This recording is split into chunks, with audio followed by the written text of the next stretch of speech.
Good morning, എല്ലാവർക്കും സ്വാഗതം. ഒരു പുതിയ വാടക നിയമം നിലവിൽ വന്നിരിക്കുകയാണ്. Tenancy act 2025. അതായത് നിങ്ങളൊരു വീട് വാടകയ്ക്ക് കൊടുത്തിട്ടുണ്ടെങ്കിൽ ആ വാടക കരാർ രണ്ട് പാർട്ടിക്കാരും സൈൻ ചെയ്ത് 2 മാസത്തിനുള്ളിൽ ഓൺലൈനായോ അല്ലെങ്കിൽ രജിസ്റ്റർ ഓഫീസിൽ പോയിട്ടോ രജിസ്റ്റർ ചെയ്തിരിക്കണം. രജിസ്റ്റർ ചെയ്യാത്ത പക്ഷം 5000 രൂപ പിഴ വരുന്നതായിരിക്കും.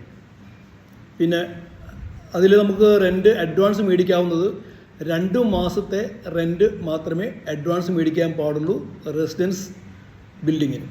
കമേഴ്ഷ്യലാണെങ്കിൽ 6 മാസത്തെ വരെ നമുക്ക് അഡ്വാൻസ് മേടിക്കാനായിട്ട് പറ്റും. അതുപോലെ നിങ്ങൾക്ക് റെൻറ്റ് കൂട്ടണം എന്നുണ്ടെങ്കിൽ ഉടനെ പോയിട്ട് ടെനൻറ്റിനോട് റെൻറ്റ് കൂട്ടാൻ വേണ്ടി പറയാൻ പറ്റത്തില്ല. അയാൾക്ക് ഇൻ റിട്ടേൺ 90 ഡേയ്സ് നോട്ടീസ് കൊടുത്തതിന് ശേഷം മാത്രമേ അയാൾക്ക് റെൻറ്റ് കൂട്ടാനുള്ള കാര്യങ്ങൾ തീരുമാനിക്കാൻ പറ്റത്തുള്ളൂ. പിന്നെ ഒഴിപ്പിക്കൽ കാര്യം പറയുമ്പോൾ ഉടനെ ചെന്ന് ഒഴിപ്പിക്കാനും പറയാൻ പറ്റത്തില്ല.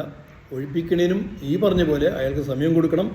അങ്ങനെ റെൻറ്റ് 3 അതിലധികമോ മാസം റെൻറ്റ് കൊടുക്കാണ്ടിരുന്നാൽ നിങ്ങൾക്ക് തർക്കപരിഹാര കോടതിയെ സമീപിക്കാം. തർക്കപരിഹാര കോടതികൾ ഉടനെ സ്ഥാപിക്കും എന്നാണ് ഗവൺമെൻറ് പറയുന്നത്.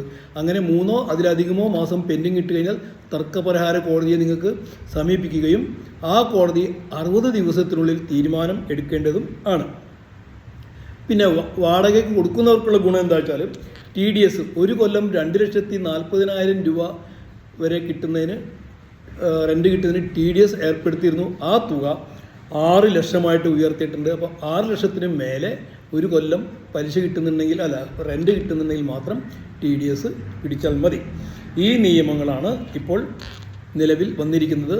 അതായത് നിങ്ങൾ റെൻറ്റിന് കൊടുക്കുമ്പോൾ റെൻറ്റ് അഗ്രിമെൻറ്റ് രണ്ടുപേരും സൈൻ ചെയ്ത് രജിസ്റ്റർ ചെയ്യണം. 2 മാസത്തിനുള്ളിൽ രജിസ്റ്റർ ചെയ്യണം. ചെയ്തിട്ടില്ലെങ്കിൽ 5000 രൂപ പിഴ അടയ്ക്കേണ്ടി വരും.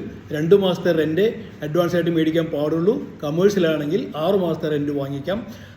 റെൻറ്റ് കൂട്ടണമെന്നുണ്ടെങ്കിൽ ഇമ്മീഡിയറ്റ് ആയിട്ട് പറയാൻ പറ്റത്തില്ല. 60 ദിവസത്തെ റിട്ടേൺ ആയിട്ട് ഇയാളുടെ വാടകക്കാരന് കൊടുക്കണം. 3 മാസത്തിൽ കൂടുതൽ റെൻറ്റ് പെൻഡിങ് വന്നാൽ നിങ്ങൾക്ക് തർക്കപരിഹാര കോടതിയെ സമീപിക്കാം. 60 ദിവസത്തിനുള്ളിൽ അത് പരിഹരിക്കപ്പെടുന്നതാണ്. ഈ വീഡിയോ ഇഷ്ടപ്പെട്ടെങ്കിൽ ലൈക്ക് ചെയ്യുക, ഷെയർ ചെയ്യുക, സബ്സ്ക്രൈബ് ചെയ്തിട്ടില്ലെങ്കിൽ സബ്സ്ക്രൈബ് ചെയ്യുക. Thank you.